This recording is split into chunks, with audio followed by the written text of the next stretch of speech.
Hello all. So today we are talking about part two and going more into the global business environment. So the growing trend toward globalization will continue as sport manufacturers and teams compete globally. Internationalization is not new to sport. The Olympic Games were held centuries ago in Greece, and the Games are now run by the International Olympic Committee, or IOC. The NHL has US and Canadian teams. MLB has the Toronto Blue Jays, and the NFL plays regular season games and exhibitions in Europe. Tennis and golf tournaments have been global for many years. YMCAs are at work in more than 120 countries around the world, serving more than 45 million people. About 230 US YMCAs maintain relationships with Ys in other countries. Think about the complexity of complying with the rules and regulations of multiple countries with different economic systems, workforces, and labor laws and cultures. The globalization of sport allows sport management programs to have an international focus through teaching and directly working in other countries. Sport businesses are recruiting students with international experience.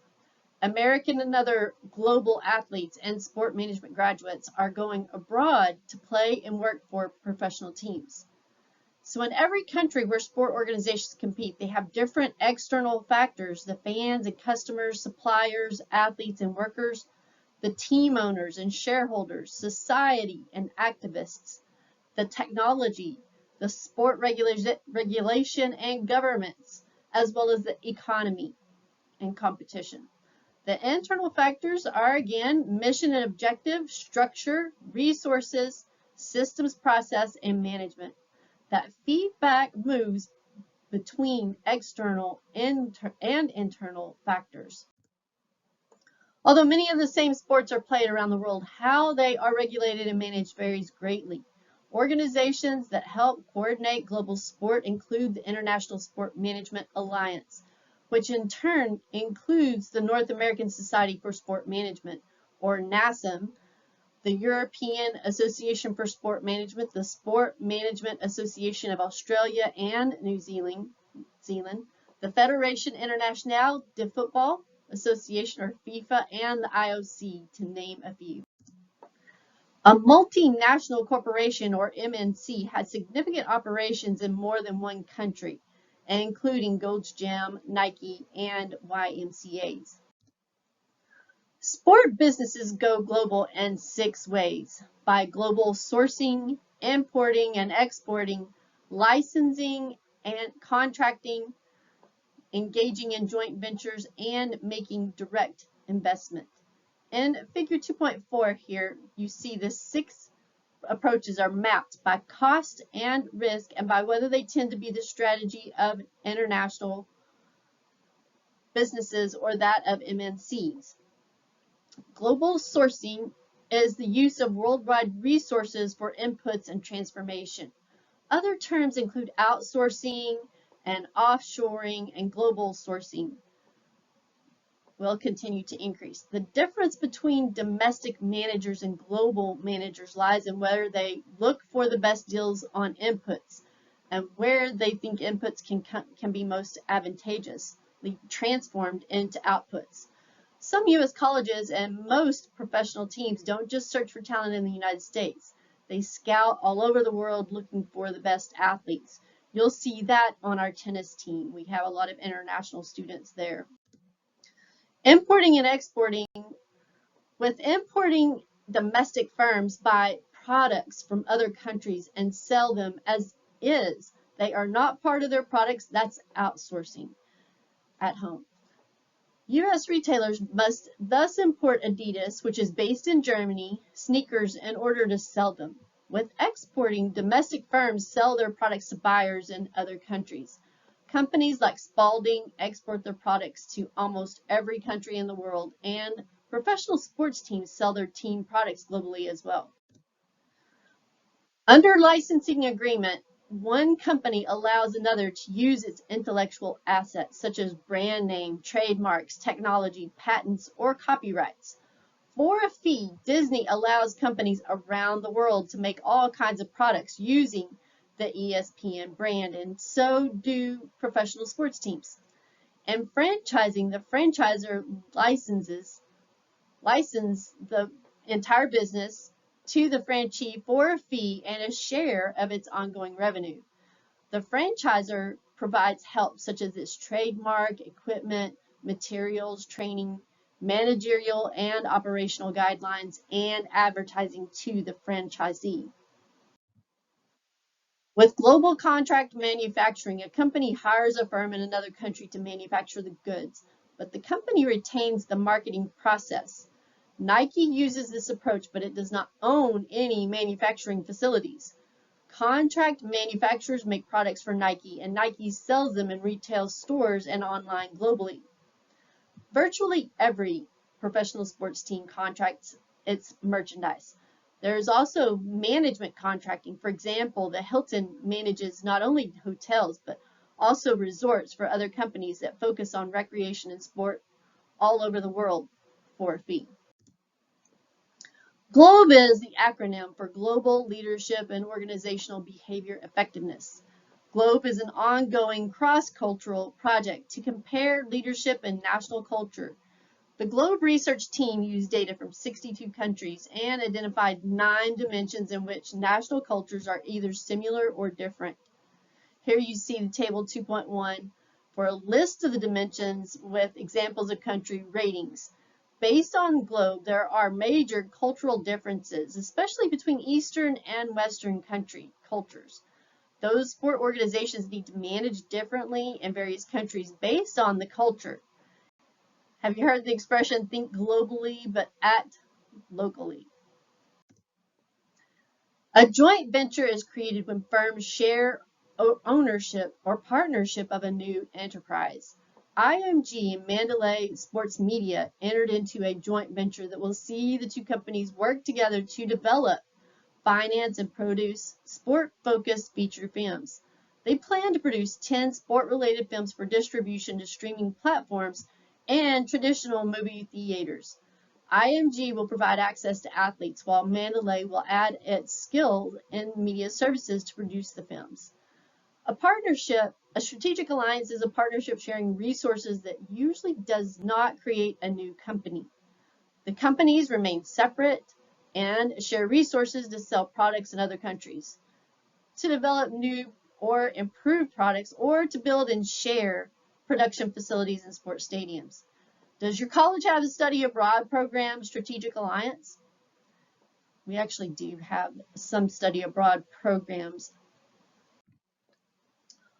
This approach, foreign direct investment, is becoming increasingly popular. It virtually eliminates foreign trade barriers. Direct investment occurs when a company builds or purchases operating facilities or affiliates or subsidiaries in another country. This is a common strategy for large multinational corporations. In 1991, to globalize American football, the NFL developed the NFL Europe subsidiary. However, on June 29, 2007, the NFL owners decided that it was not worthwhile to invest more money in NFL Europe, the last name the league was known by, just to keep the league afloat. A major factor in the failed venture was culture. Europeans prefer soccer, which resulted in low ticket and merchandise sales. However, the NFL continued trying to invest in Europe with a 15-year agreement to hold regular season games in England. Additional games will be in Mexico and Germany. The NFL expects to have a permanent franchise in England by 2022. I think we'll see about that. It's still up for debate, especially with COVID just recently. It is important for the NFL to understand global culture to find the right way to grow its business globally. Ethics refers to the standards of right and wrong that influence behavior. Being ethical means being honest and not taking advantage of others, not lying or cheating or stealing. Today, ethics is a major concern. An organization's ethics are the collective behavior of its employees. If each employee and an athlete act ethically, the actions of the organization will be ethical too. The starting place for ethics is you. Are you an ethical person? It's an important question and one that you should devote some time to. Unfortunately, there is no shortage of unethical behavior in sports. Here are a few examples of recent troubling scandals. The International Olympic Committee was corrupt in the bidding process for the 2002 Salt Lake City Olympic Games. A charge of doping against Floyd Landis during the 2006 Tour de France stripped Landis of his victory. San Francisco Giants home run king Barry Bonds never received full credit for his accomplishments because of all the allegations that he used steroids to improve his performance. A code of ethics state what is and isn't ethical behavior. Most large sport organizations have written code of ethics, and many train employees to use the ethical standards of conduct for all interscholastic officials, or NFHS, provides guidelines for the state of high school officials for the National Federation and keeps the National Federation out of trouble. The code of ethics can help keep you honest, knowing and following the code. Social responsibility, often called corporate social responsibility or CSR, is an extension of the stakeholders' approach to ethics. SR focuses on the duty of sport and business to do good things that benefit society. Equally important is the idea of doing no harm. Social responsibility is the conscious effort to operate in a manner that creates a win-win situation for society. SR is important to sport because sports are significant social institutions in their communities. In this section, we discuss the need to be a good corporate citizen, why it pays to be socially responsible, and the 4 levels of social responsibility and sustainability. A company can't operate at the socially reactive and socially involved levels of CSR if it is not making a profit to give away. Although companies tend to operate at a fairly consistent level of CSR, the level can and does change based on the activity. According to the principle of enlightened self-interest, companies are motivated to engage in CSR activities when the benefits outweigh the costs. Resources allocated to CSR are limited. Therefore, each request by nonprofits for social reaction and suggestions for social involvement programs by employees requires analysis. Giving to one organization's cause versus another creates winners and losers. So, how do the various stakeholder relations affect the overall well-being of the firm? As you can see, selecting who gets your limited resources and how much of them is not an easy decision to make. Social obligation at this level, managers meet only the minimum legal requirements. Compliance is an approach in which firms rely on easy solutions and resist voluntarily initiating socially responsible programs. Economists Adam Smith and Milton Friedman theorized that when a business makes a profit, it is being socially responsible because it is providing jobs for employees and goods and services for customers. Thus, a corporation has no responsibility to society beyond that of obeying the law and maximizing profits for shareholders. Although this level is ethical, most firms today operate at a higher level. With social obstruction at this level, managers deliberately perform or request employees to perform unethical or illegal business practices. For example, Rick Pitino, head basketball coach at the University of Louisville, was fired in September 2017 for recruiting violations. So far, Pitino has denied knowing anything about payments made to high school recruits. And here you can see Bruce Pearl, head basketball coach at the University of Tennessee, was fired in March 2011 for recruiting violations. He admitted to lying to NCAA investigators when they were looking into possible recruiting violations committed by the Tennessee coaching staff. Social reaction. Here, managers are responding to appropriate social requests. The most common type of social reaction takes place when civic groups ask companies for donations for the arts, college scholarships, or anti-drug programs, sponsorship of sports teams, or the use of company facilities for meetings of sport teams. These firms are philanthropic, giving gifts of money or other resources, often called giving back. For example, each year, Sports Stuff and other retailers give merchandise to the Holy Cross Athletic Association to raffle off to raise money for its sports teams. Social involvement. At this level, managers voluntarily initiate socially responsible acts. CVS voluntarily stopped selling illegal cigarettes at an estimated cost of $2 billion a year. As discussed earlier, most proteins and major international corporations have social involvement programs. CVS did that because smoking is considered to be dangerous to your health and felt like they needed to uphold that benefit. Coaches and physical education teachers hold a special responsibility when it comes to talking the talk of ethical behavior in sports. Paul, or Bear Bryant, former football coach at the University of Alabama, once stated, "We have the opportunity to teach intangible lessons to our players that will be priceless to them in future years. We are in a position to teach these young people intrinsic values that cannot be learned at home, school, or any place outside of the athletic field." So in summary, you should be able to describe the 5 components of the internal environment. Management refers to the people responsible for an organization's performance, whereas the mission is the organization's purpose or reason for being. And the organization uses human, physical, financial, and informational resources to accomplish its mission. The systems process is the organization's method of transforming inputs into outputs. And structure refers to the way in which your organizational groups its resources to accomplish its mission. You should also be able to explain the 2 primary principles of total quality management, which is all about the customer or the fans. You're giving them value and to continually improve the system and its processes.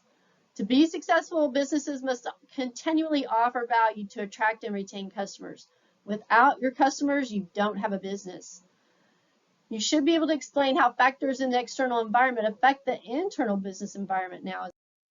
Customers should determine what products the business offers. For without customer value, there are no customers and there is no business. Competitors' business practices such as features and prices often have to be duplicated to maintain customer value. Poor quality inputs from suppliers result in poor quality outputs without customer value. Without a qualified workforce, products and services will have little or no customer value. And your shareholders, through an elected board of directors, hire top managers and provide directives for the organization. Society pressures the business to perform or not perform certain activities, such as pollution control. And the business must develop new technologies, or at least keep up with them to provide customer value. Economic activity and the organization's ability to provide customer value affects the organization to provide customer value. For example, inflated prices lead to lower customer value. Governments set the rules and regulations that businesses must adhere to.